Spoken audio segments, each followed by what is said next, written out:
Good evening, good night, good morning, good day to you. It is evening here, about 11:10 in the evening, 11:10 p.m. And they are venting out the methane and other stuff, the other liquids and things they use today for the wet dress rehearsal is the news that I'm hearing. I saw a post on a few areas saying that they apparently did a huge venting of the methane earlier today once they had finished their test for the day. I believe there's a road closure tomorrow. So today was Monday, the 23rd of January 2023. The 23rd of January 2023. It's a Monday. Tomorrow there's a road closure scheduled again from 8 a.m. to 8 p.m. From the brief news that I've heard, they did a good test today of everything. I did see somebody had a kind of a before and after with the booster possibly shrinking underneath the weight of the Starship during the test. I don't know if that's an issue or not, but that was something interesting I saw. Otherwise, we do have believe a road closure scheduled for tomorrow, and maybe they will go ahead with a full static fire. Maybe that's in the cards. Welcome to the show. I'll be here for a bit, and just getting started.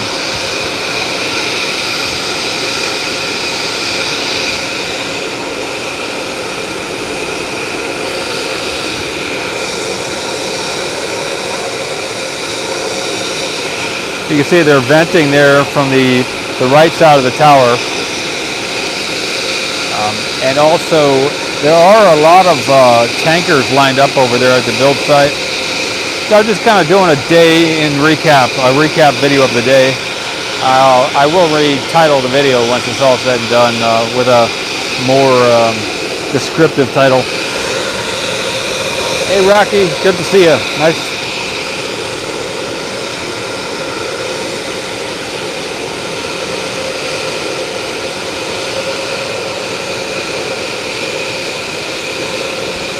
I'm doing pretty good. It was another good day. I did don't want to use the word good too many times, but I got a lot of work done today again. Around lunchtime I was very tired, so I kind of laid down for a bit, about maybe an hour or so, but then I got up and I was able to get some work in. Was it just me, or was it a kind of a sleepy lunchtime? I believe there's yes, Rocky, I believe there's road closure for tomorrow. There was yesterday evening when I looked at it. I don't think they've changed anything, so if someone hears differently, I'm sure they will tell us here in the chat, but I believe there is a road closure for tomorrow also. So we could be looking at very possibly be looking at a static fire tomorrow. There are about 10 tankers over there by the build site, and they were just parked next to the Starbase sign. So I believe they're getting ready to come down once the scene here is clear. They will get the okay to drive down the road here. They're parked over by the build site. We have some red lights here. I believe this maybe this is connected with the tankers being on standby over there at the build site. So when these lights turn green, maybe those 10 or more tankers will drive down and start filling it up for tomorrow. I believe we're still kind of maybe in a standby right now. Yep, thanks man.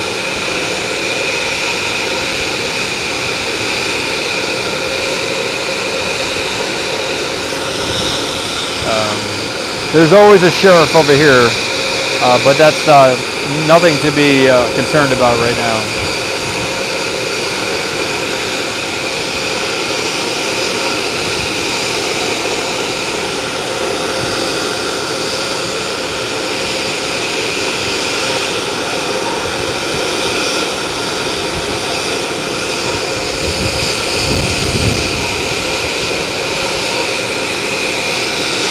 there are some SpaceX trucks and things over in the employee parking to the right here.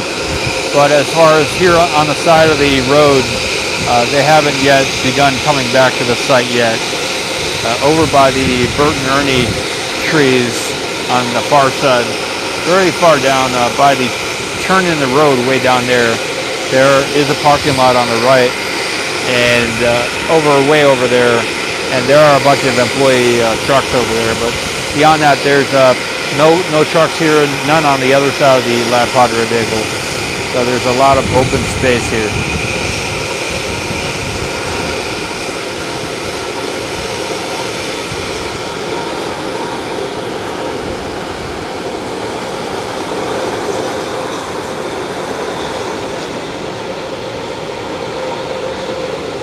Yeah, Rocky, I like it. NoKib says it's sleeping time when you got to sleep. Yeah. Yeah, it is kind of spooky here, Stanley. Thanks. I don't know how long they've been there, Jacob, but they were when I just drove in tonight, when I drove down here. So within the last 20 minutes, they were over there. I just got back to the site myself.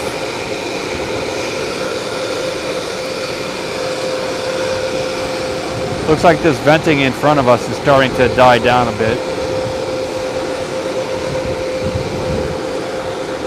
For those of you who are professionals in the aerospace field, or if you're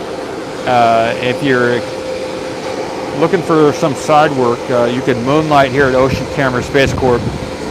I have a website at oceansinspace.com or oceancam.space, or you could use embryospace.com. They will take you to the website here. And I have a list of about 50 different positions we're looking to hire.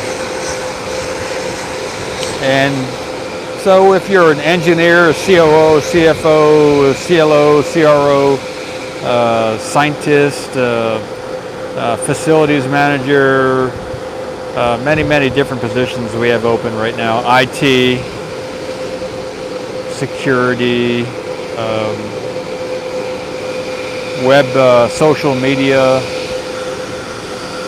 We're doing a big push in the next 8 months to, and could use a lot of people to make it happen here.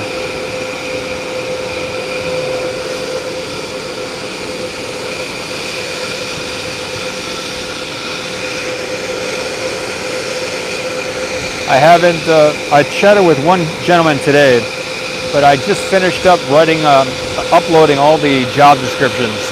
I got them yesterday. I sorted them out, the different descriptions for the job yesterday, and today I uploaded them to the website. So, and everything's hyperlinked and everything else. So I'm real happy about that. And I have a lot of people I want to contact, but putting out the word here as well. If anyone happens by the stream, it's currently the 23rd of January 2023, and I'm doing an 8-month push to raise $8 billion from investors around the world in a 506, a Regulation D 506C unregistered security offering, accredited investors. And 0.1% of the funds that we raise in the next 8 months, I'm going to use to pay the people that work on and off over the next 8 months. So if we raise, say if we raise $100 billion, 0.1% of $100 billion is about $100,000. So for every $1 billion we raise, that's $1 million for the team. So we're looking to raise $8 billion over the next 8 months. That's going to be about $8 million. And if you divide $8 million, which is 0.1% of $8 billion, divided by however many people we have on the team, that's going to be the gross salary for everybody that works on the team, divided by however many people are on the team. So that's how I'm going to pay it. That's how we're going to pay it forward. If you're interested, reach out and let's get it going.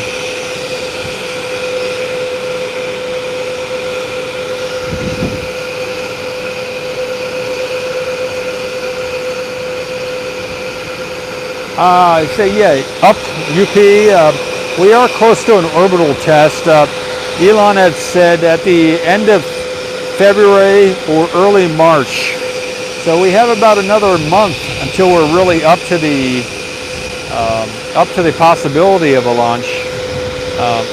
I believe if they were to release the clamps, if someone were to forget to lock down the booster, and if in the middle of the static fire test tomorrow or whenever it happens, if say if Homer Simpson were to lean on the launch button in the middle of the static fire and they had somehow forgotten to latch down the booster, we might see a launch tomorrow.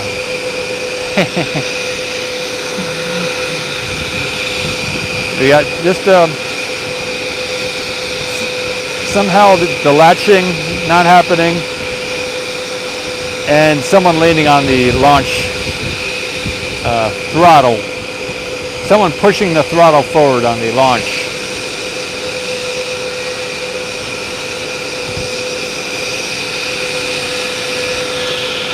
I don't think they could launch right now just because they vented most of the different liquid fuels that they need. There was a big methane vent earlier today. I didn't get to see it in person. I did see some photos. And then there was, we're seeing a bunch of stuff right now too. So I don't think they have enough fuel to launch right now.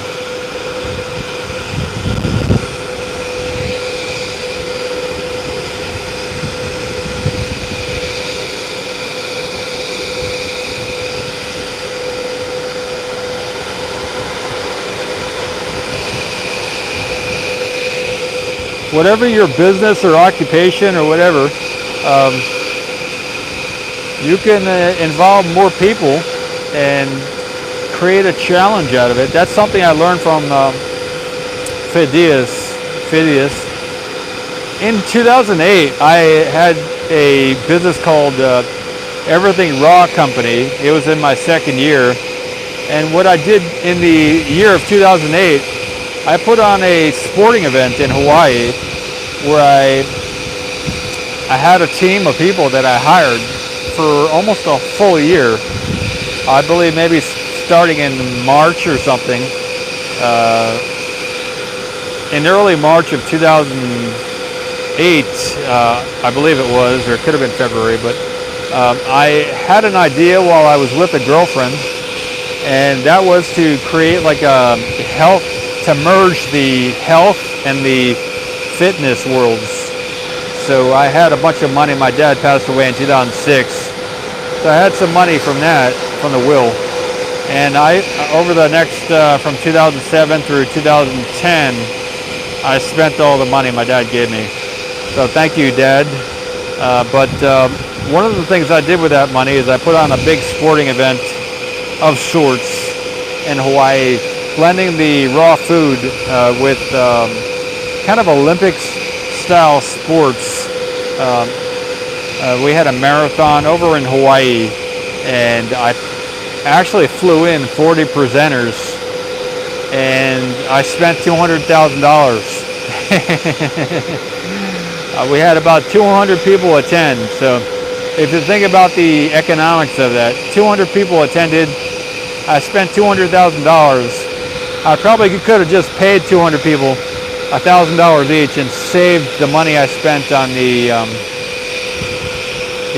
setting up of the events for 9 months or 10 months. So, or I could have maybe I could have paid people like $700 each and had more people attend. You know, so I learned a lesson. But I was interested in competition and sports. About 14 years ago, I did put on a big event based on that concept.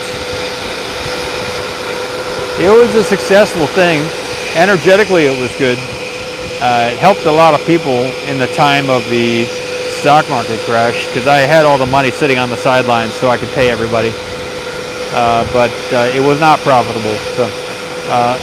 So we're about 14 years later, and I'm doing something that I have that looks to be profitable.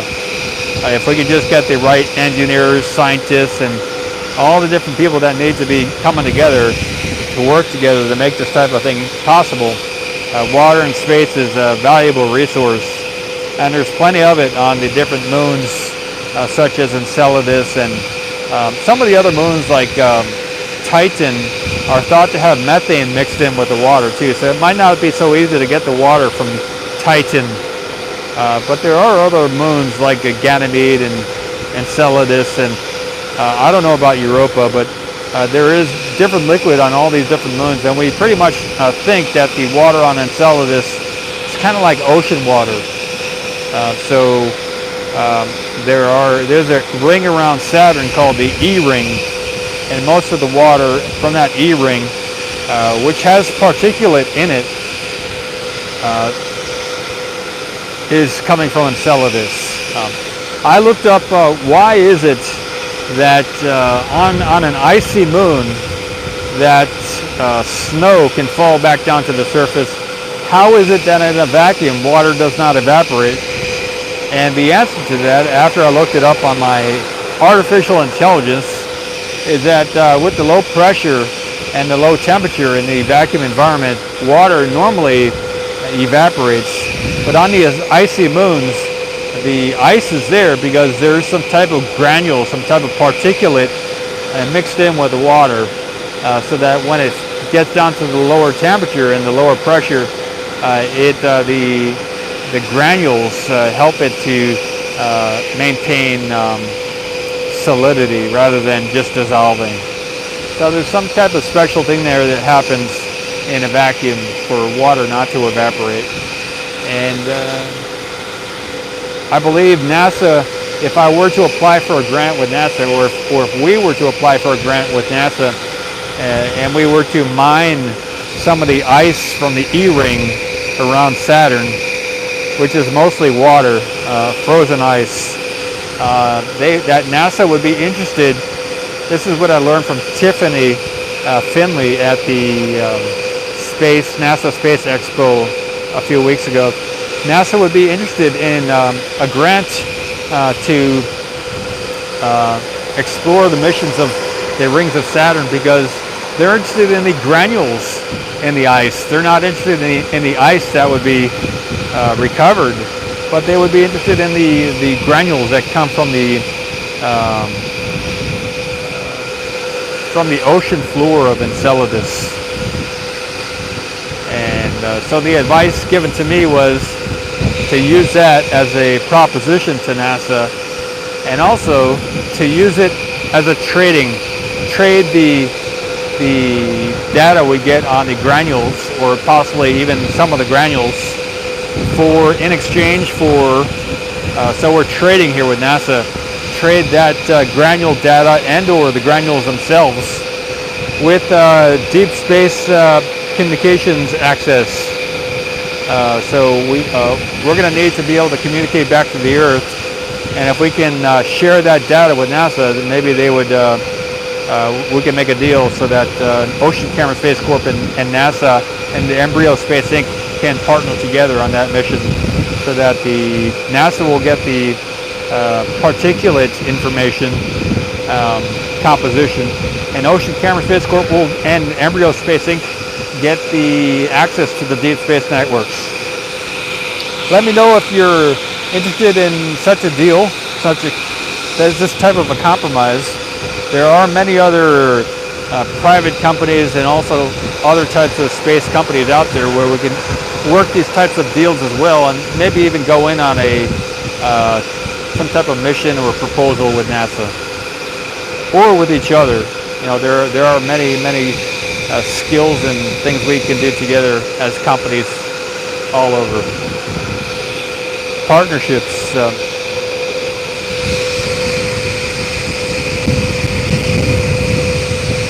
Hey, Tom Tech.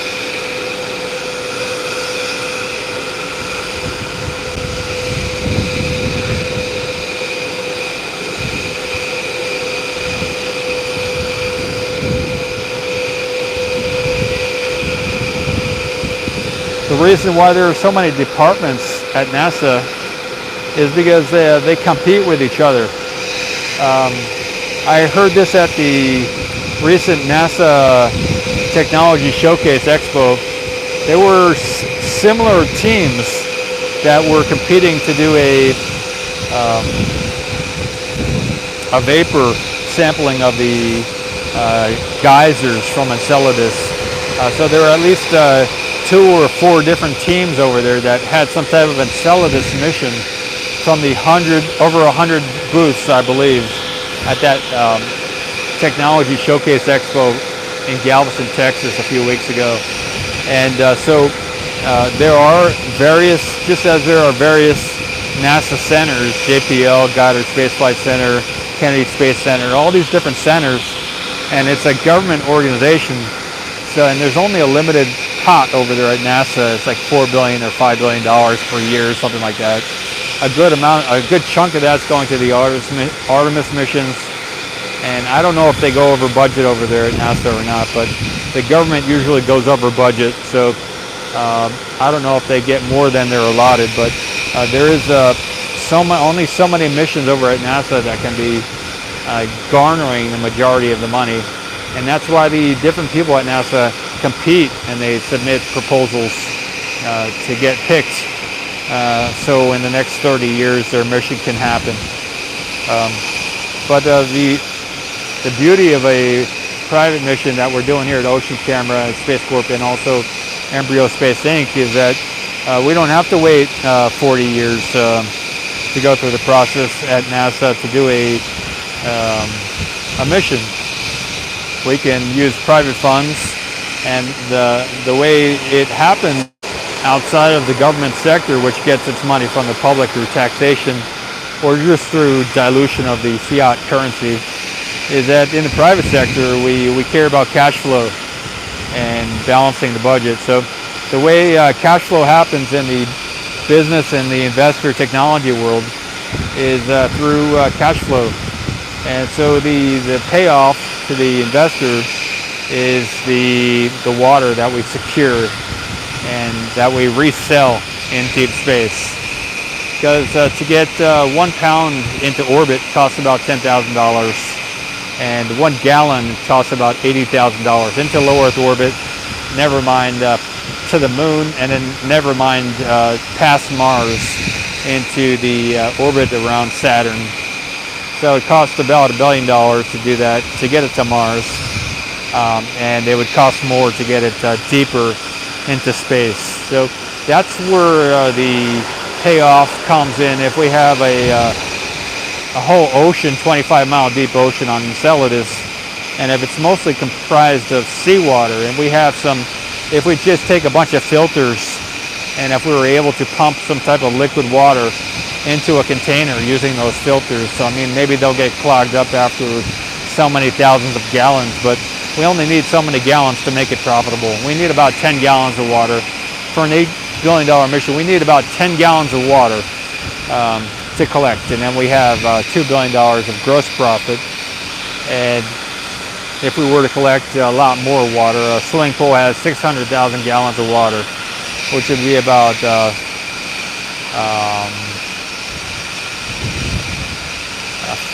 4.8 million pounds of water times $10,000. Yeah, I might be off a little bit, but I think it's about $40 billion or so. Yeah, I think I'm off, but that's a lot of water there. 600,000 gallons. How many? 600,000 gallons times 8. It's about 4 million pounds. 4 million pounds times 10,000. 4 billion.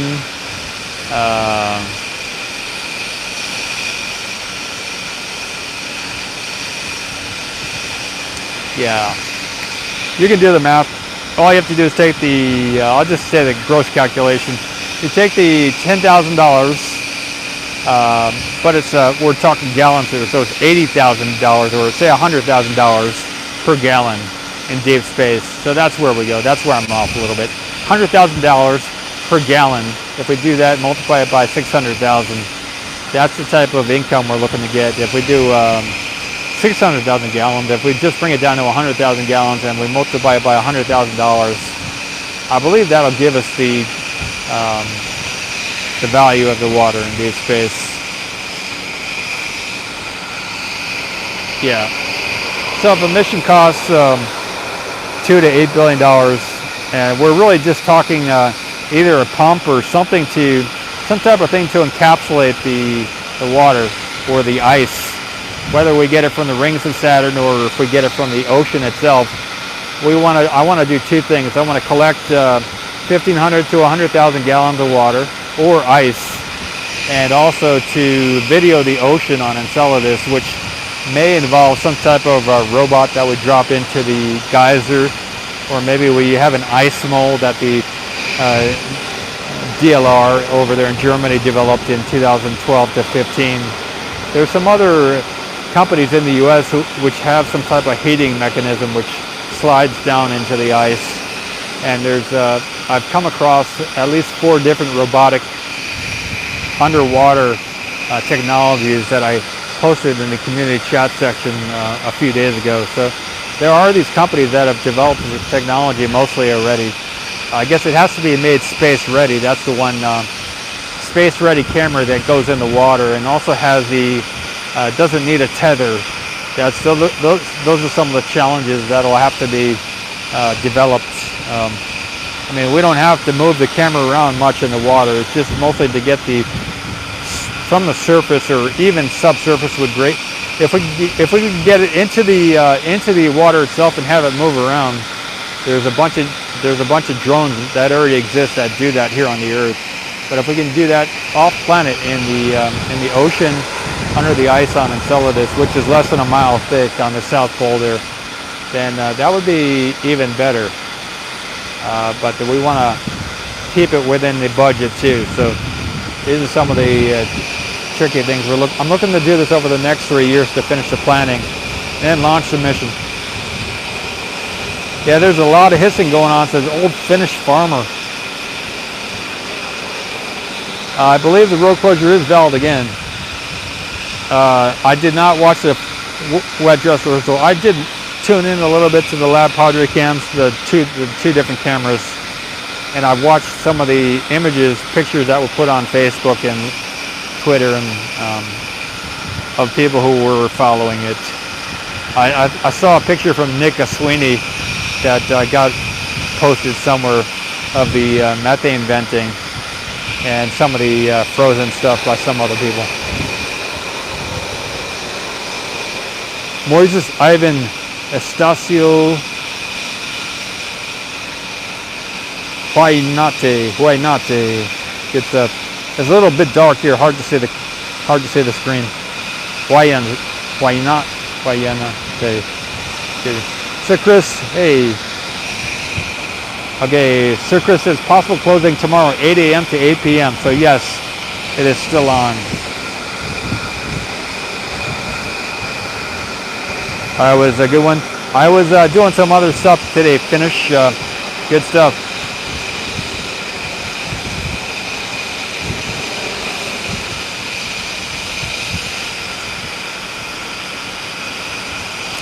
For those people who do get, I'm going to be interviewing about 185 or so people for the different positions we have here at Ocean Camera Space Corp. And then I'll be hiring about 40. I think I'll be hiring about 40 people.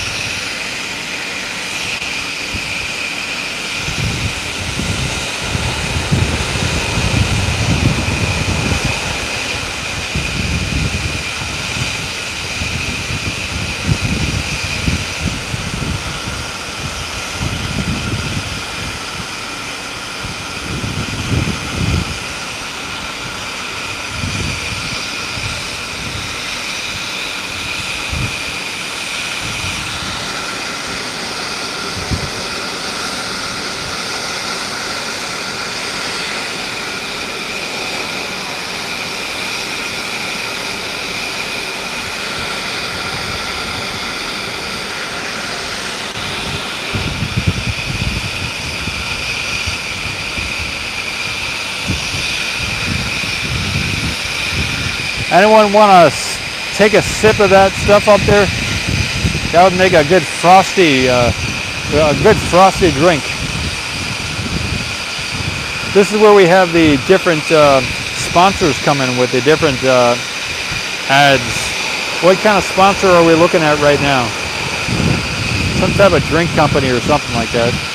Maybe we're looking at kombucha coming out the top there. Someone shook it up too much. That's what happens when you shake up the kombucha.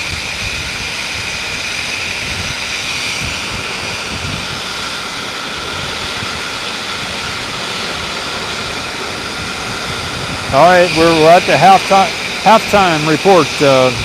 We need some different dancers to come out in front of us and do some type of dance with some flags and other stuff. We need the SpaceX halftime crew to come out and do some tricks and other stuff.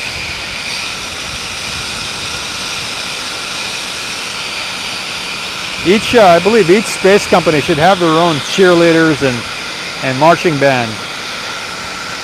We need to get this thing a little bit more professional. Then the different space companies can compete against each other.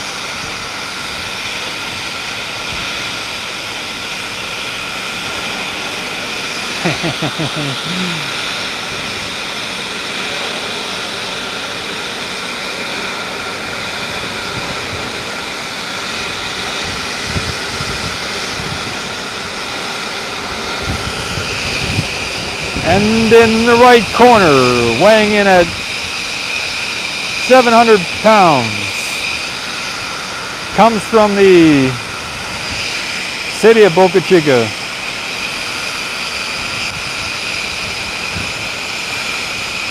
We could have a boxing match out here. They could hold some type of heavyweight championship over here in the parking lot over there. That'd be a nice ring for a heavyweight champion of the world boxing match right over here between the suborbital pad B and the methane tank farm.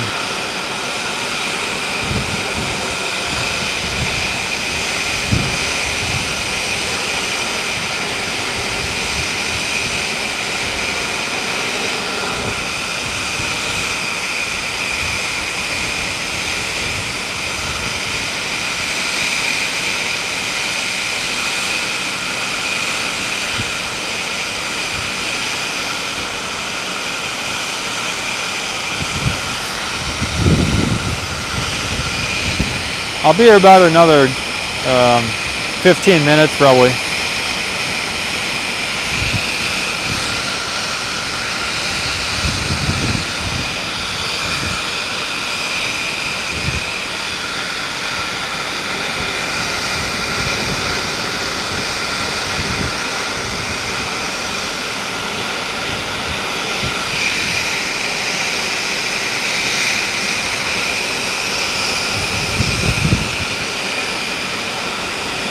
Yeah, I am next to the Lab Padre, that's correct, yeah.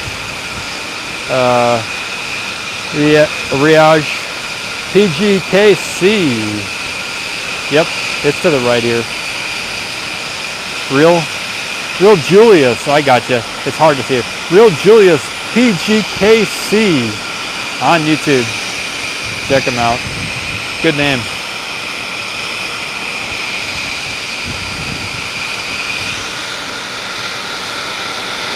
I guess I can zoom in. I haven't done the zoom in yet. I'll do some zooming in. It's nicer to see from a zoomed out perspective, but let me get that zoom in shot here.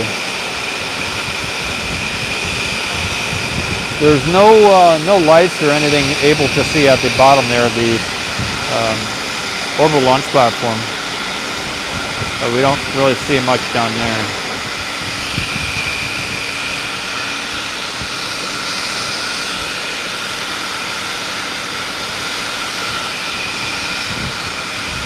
I'm using an iPhone 13. I used to have an iPhone Pro 12 Max, but this is just a regular iPhone 13, so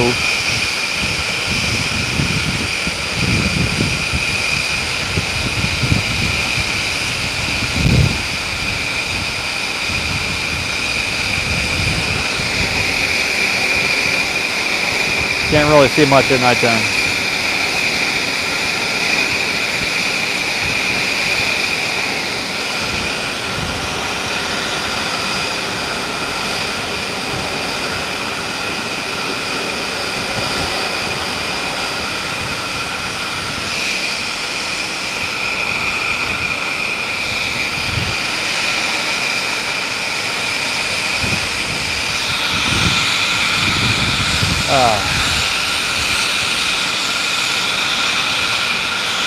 It's good to be out here tonight. There's a lot of it's a little bit more moist than it was today. It's pretty loud. I have some earplugs in. And the air is nice to breathe right now.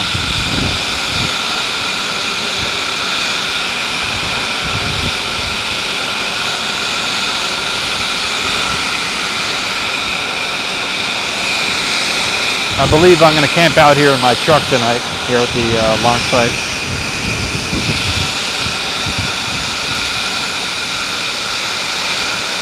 So that tomorrow morning I can get an early start. It's going to be road closure probably at 8 a.m. tomorrow morning. So I'll be going live in about, it's currently 11:47. I'll be going live at about 5 or 6, maybe 6:30. I don't know. Sometime before 7, because maybe they'll close the road tomorrow at 7. So I'll see if I can get up. If I don't wake up enough in time and I'm sleeping out here, the sheriff will wake me up and I will wake up. But I like to wake up and get some video. So yep.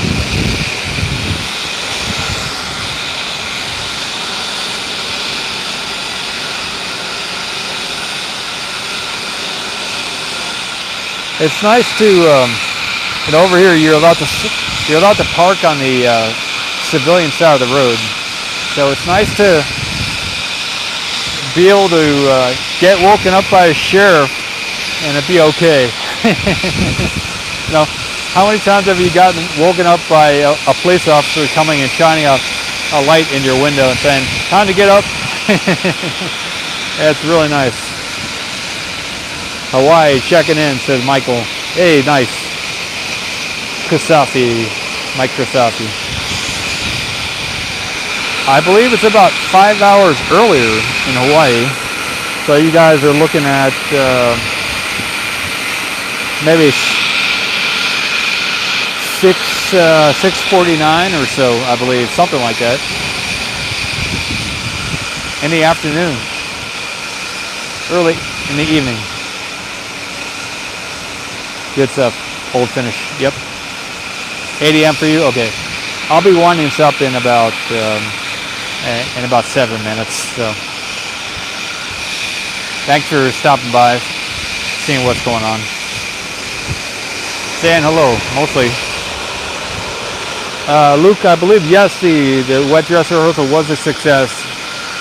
The only weird thing I saw was that someone posted a before and after, like in the middle of the frosty thing and the before time frame, and it looked like they were showcasing that it looked like the booster had been compressed or shrunk a little bit. Like if you were to look at the grid fins at the beginning of the test and in the middle of the cryo part of the test, it looked like the fins had come down a little bit, like the top of the booster got compressed by the weight of the Starship. So that's the only possible dramatic issue. If it is an issue or not, I don't know. But I think that was on Twitter, where someone had made a short video where it went back and forth between the two photos.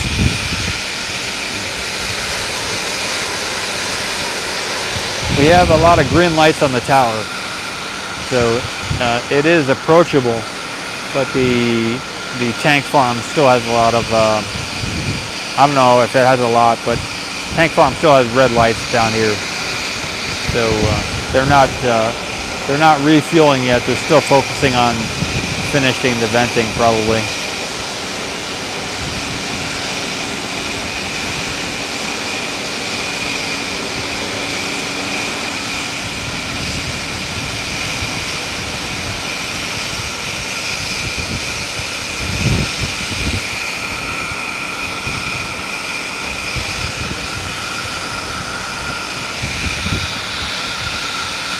You know, I don't smell any methane. I don't know if methane has a smell to it, but or whether they would add any type of thing that you can smell so that you know it's methane. But I don't smell anything in the area. And if they did a lot of venting earlier, maybe they're not venting methane now, but you know, methane has a smell to it, right? So I don't smell anything. So I don't know if they're finished venting the methane or not. All right, we're counting down from about 3.5 minutes from now. I'll be ending the stream here. I'll get in front of the camera, say hello once more. Old Finish says, it seems like the tower pipes are being purged. All right, yeah, that's pretty cool. I can see that. The tower pipes. I haven't heard that word before. Pretty interesting. Yeah, there's a pipe up there on the tower. I think that's the height of the base of the Starship where we're seeing that venting up there from the tower, from the right side of the tower up there. That's the only thing I can see. It's at the height of the quick disconnect, so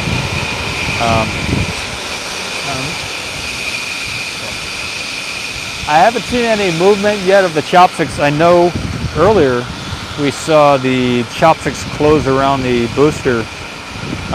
Around the Starship, but they're at the top. Where in the middle of the test, they were spread apart, and I saw that little section there earlier today when that happened, or was beginning to happen on the Lab Padre cam.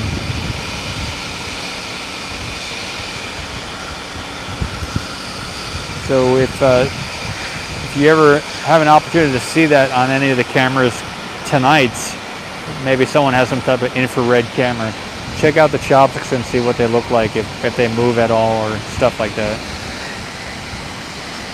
Looks like some of this venting is dying down. I'll be here at least 2 more minutes.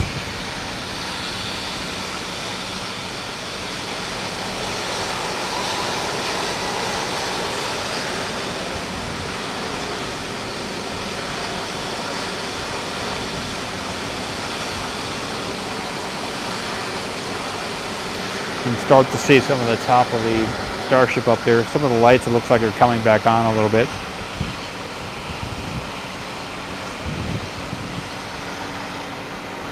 I didn't know there were lights at the top of the Starship. It's kind of interesting.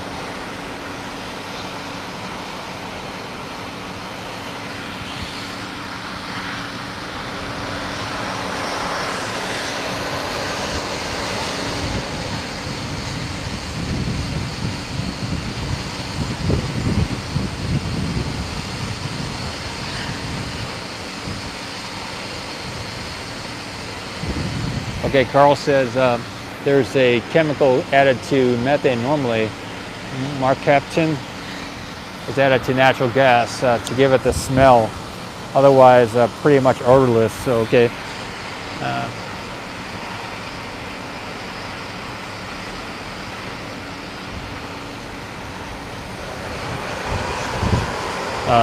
They do that so you can know if there's any leaks.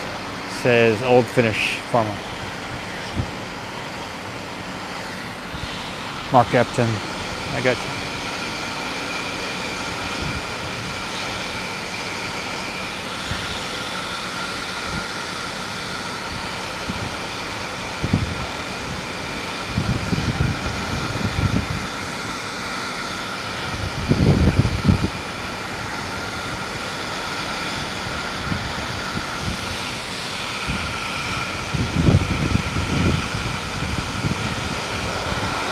All right, we're at the time frame here. I'm going to wind it down. Good morning to you over there, Old Finish and other people. Paul Marco signing out. It's been a pretty good day. I did a bunch of work. Quote, 1 foot in front of the other is what I did today, and I took a rest around lunchtime as well. All right, see you tomorrow. I'm psyched. I'll do a few more things here tonight, but another day. Nice chatting with you here. Nice to see you.